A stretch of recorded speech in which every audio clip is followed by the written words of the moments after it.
Gyvenimas yra gražus, bet kartais jame pasitaiko dramų. Kai pavojuje atsiduria mūsų sveikata, iškyla dramatiškas klausimas – duoti ar neduoti? Dauguma Lietuvos gyventojų vis dar mano, kad kyšiai ir pažintys padeda spręsti problemas. O kaip yra iš tikrųjų? Jūs galvojate, gydytojas gydys geriau, jei gaus dovanų. Netiesa. Gydytojai vadovaujasi schemomis ir algoritmais, kurie ir lemia gydymo planą. Jūsų dovanos čia nėra numatytos. Greičiau gausiu paslaugą? Galbūt. Tačiau kieno sąskaita? Kaimyno mamos? Bendradarbio dukters? Neduosiu, gydytojas elgsis nemaloniai. Netiesa.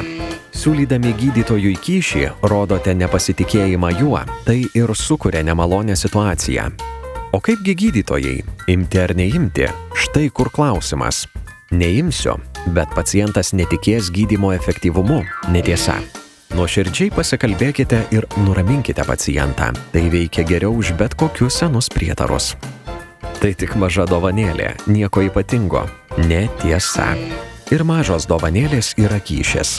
Nerizikuokite savo reputaciją ir išsaugokite paciento orumą. Gyvenime tai pravers.